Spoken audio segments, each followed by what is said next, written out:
Good afternoon, students. Our today's topic is stroke. Stroke are brain attacks. Stroke के case में क्या होता है कि जो ब्रेन होता है उस तक इनफ ऑक्सीजन और न्यूट्रिएंट्स नहीं पहुंच पाता through the loss of blood supply, जिस वजह से जो ब्रेन की सेल्स होती हैं उनकी डेथ होने लगती है और जो अटैक आता है उसको हम स्ट्रोक बोलते हैं। स्ट्रोक का दूसरा नाम सेरिब्रोवेस्कुलर एक्सीडेंट भी है, CVA। सेकेंड पॉइंट है टाइप्स। स्ट्रोक तीन टाइप्स का होता है: ischaemic stroke, haemorrhagic stroke, transient ischaemic attack, TIA। Ischaemic, ischaemia word का मतलब होता है लो ब्लड सप्लाई। तो यहाँ पे इस्चीमिया कंडीशन आ जाएगी थ्रू द ब्लड क्लॉट। अगर ब्लड क्लॉट हुआ है तो हमारी जो भी हमारा ब्रेन है उस तक प्रॉपर ब्लड सप्लाई नहीं पहुँच पाएगी, उस वजह से जो अटैक आएगा उसको हम बोलेंगे इस्चेमिक स्ट्रोक। ये बेसिकली टू पार्ट्स में डिवाइड होता है। First one is thrombotic stroke, second one is embolic stroke.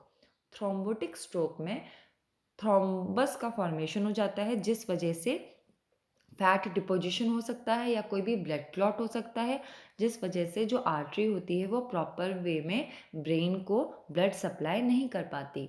Embolic stroke में इम्बोलस का या ब्लड क्लॉट का जो फॉर्मेशन होता है वो अदर बॉडी पार्ट में होता है, ब्रेन के अलावा किसी भी और बॉडी पार्ट में हो सकता है। फॉर एग्जांपल हार्ट में हो सकता है, जहाँ से जो वो आर्टरीज होती है वो नैरो हो जाती हैं, वो प्रॉपर ब्लड का सप्लाई ब्रेन तक नहीं कर पाती हैं। उस वजह से जो अटैक आता है उसको हम इम्बोलिक स्ट्रोक बोलते हैं। सेकेंड जो टाइप होता है उसको उसका नाम है हीमोरेजिक स्ट्रोक। वो बेसिकली जो भी ब्लड वेसल हमारी रप्चर होती हैं उस वजह से जो स्ट्रोक आता है उसको हम हीमोरेजिक स्ट्रोक बोलते हैं। थर्ड जो पॉइंट है वो है ट्रांजिएंट इस्चेमिक अटैक्स। इसको हम लोग मिनी अटैक्स भी बोलते हैं। इसमें बेसिकली क्या होता है, किसी भी ऑब्स्ट्रक्शन की वजह से, किसी भी फैट डिपोजिशन की वजह से, किसी भी ब्लड क्लॉट की वजह से ये ब्रेन तक इनफ ऑक्सीजन को या न्यूट्रिएंट्स को सप्लाई नहीं कर पाता। उस वजह से जो अटैक आते हैं उसको हम बोलते हैं transient ischaemic attacks. Next point है हीमोरेजिक स्ट्रोक को हम फर्दर टू पार्ट्स में डिवाइड करते हैं: इंट्रा सेरिब्रल हीमोरेजिक कंडीशन और सब एराकिनोइड हीमोरेजिक कंडीशन। बेसिकली इन दोनों में क्या डिफरेंस होता है कि इंट्रा सेरिब्रल में जो आर्टरीज होती हैं वो ब्रेन के काफ़ी अंदर के पार्ट्स में प्रेजेंट होती हैं, और जब उन आर्टरीज में ब्रेकडाउन होता है, उन आर्टरीज में रप्चरिंग होती है, तो जो ब्लड होता है वो ब्रेन टिश्यूज़ में स्पिल आउट हो जाता है, जिस वजह से ब्रेन सेल को वो डैमेज कर देता है। सब एराकिनोइड हीमोरेजिक कंडीशन में क्या होता है, जो आर्टरीज होती हैं वो ब्रेन की आउटर सरफेस पे प्रेजेंट होती हैं, और during any kind of head injury या हेड ट्रॉमा जब वो आर्टरीज रप्चर होती हैं तो जो ब्लड होता है वो ब्रेन की सरफेस पे स्पिल आउट होता है, और या फिर स्कल पे स्पिल आउट होता है। सेकेंड पॉइंट है ईटियोलॉजी। ईटियोलॉजी को हम कॉजेटिव एजेंट भी बोलते हैं। जो हमारा स्ट्रोक है उस केस में ओबेसिटी के केस में भी स्ट्रोक हो सकता है, हाइपरटेंशन और डायबिटीज़ मेलाइटिस के केस में भी स्ट्रोक हो सकता है। अगर किसी की भी एज 55 ईयर्स या उससे ओल्डर है तो उसमें भी स्ट्रोक होने के चांसेस रहते हैं। अगर किसी की फैमिली हिस्ट्री में स्ट्रोक हो रखा है तो भी उनकी आने वाली जनरेशन में स्ट्रोक होने के चांसेस रहते हैं। इनएक्टिव लाइफस्टाइल भी एक रीज़न है, अल्कोहल और स्मोकिंग की टेंडेंसी भी, और स्लीप एपनिया कंडीशन की वजह से भी स्ट्रोक हो जाता है। नेक्स्ट जो पॉइंट है वो है sign and symptoms. Basically stroke के केस में कंफ्यूजन क्रिएट होता है, हमें स्पीकिंग या फिर अंडरस्टैंडिंग में प्रॉब्लम होने लगती है, माइनर हेडक, वॉमिटिंग, या फिर जो भी हमारी कॉन्शियसनेस होती है वो अल्टर हो जाती है। मतलब पेशेंट कभी कभी कॉन्शियस होता है और कभी कभी अनकॉन्शियस भी हो जाता है। नंबनेस कंडीशन हो जाती है, हमारा जो भी एक साइड का जो बॉडी पार्ट होता है, फेस, आर्म और लेग्स, वो इफेक्टेड हो जाता है और लॉस ऑफ सेंसेशन कॉज हो जाता है। इस वजह से जो हमारी वन साइड की आई होती है उसमें विजन प्रॉब्लम हो जाती है, और हमें सडन डिफ़िकल्टी हो जाती है वॉकिंग में, या फिर घबराहट होने लगती है और हम अपना बैलेंस मेंटेन नहीं कर पाते हैं। कुछ नॉर्मल फंक्शंस हैं, जैसे कि हमें डिस्टेंस या डेप्थ को जानने में या समझने में डिफ़िकल्टी होगी, और हम कोई भी नई चीज़ लर्न नहीं कर पाएंगे, या फिर जो जजमेंटल क्राइटेरिया होता है वो पुअर हो जाता है। लोग अपने सेफ्टी अवेयरनेस के बारे में, उनके अंदर उस चीज़ में कमी आ जाती है, वो बहुत ज़्यादा अवेयर नहीं रहते हैं। Next point is pathogenesis. Stroke के केस में मैंने आपको बताया कि ब्रेन में प्रॉपर ब्लड सप्लाई नहीं हो पाती, मीन्स ब्रेन में जो ब्लड सप्लाई हो रही है अगर उसमें किसी भी तरीके का इंटरप्शन आ जाएगा, वो इंटरप्शन बेसिकली 3 तरीके से आता है। या तो हमें इश्चेमिक स्ट्रोक हो, या तो हमें हीमोरेजिक स्ट्रोक हो, या तो हमें ट्रांजिएंट इश्चेमिक स्ट्रोक हो।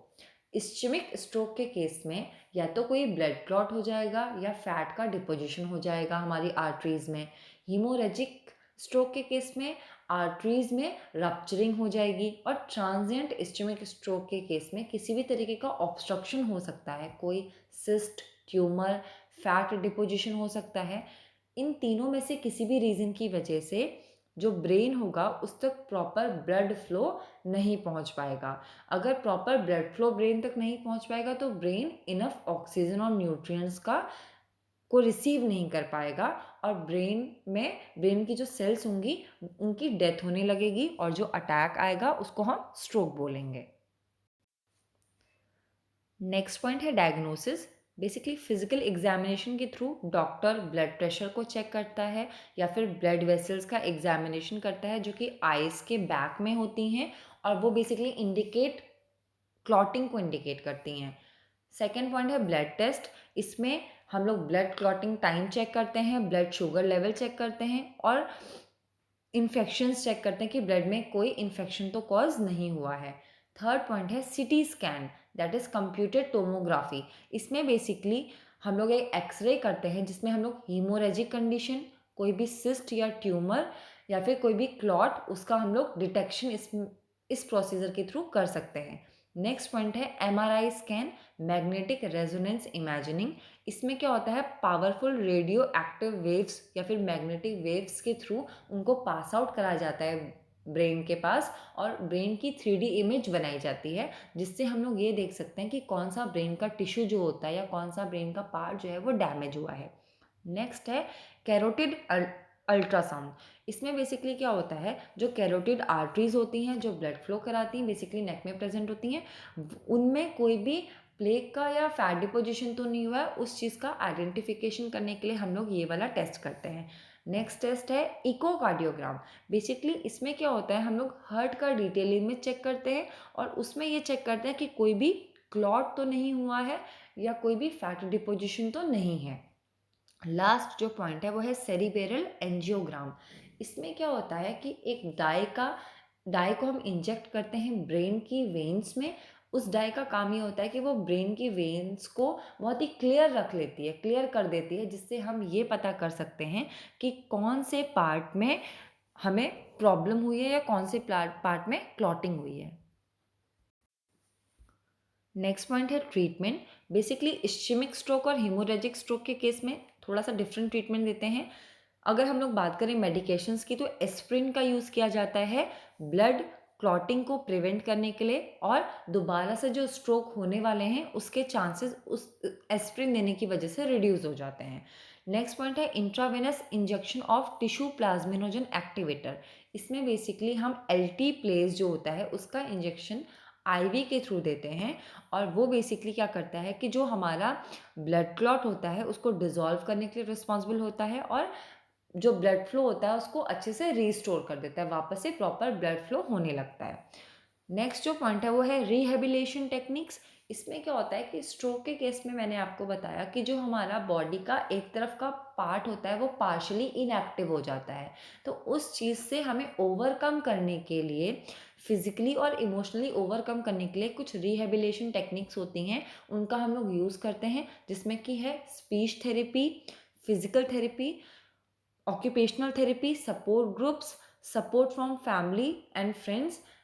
फैमिली एंड फ्रेंड्स के सपोर्ट के थ्रू ही हम लोग ये सारी थेरेपीज़ करा सकते हैं, और जो भी स्ट्रोक के पेशेंट होते हैं उनमें धीरे धीरे रिकवरी आ सकती है।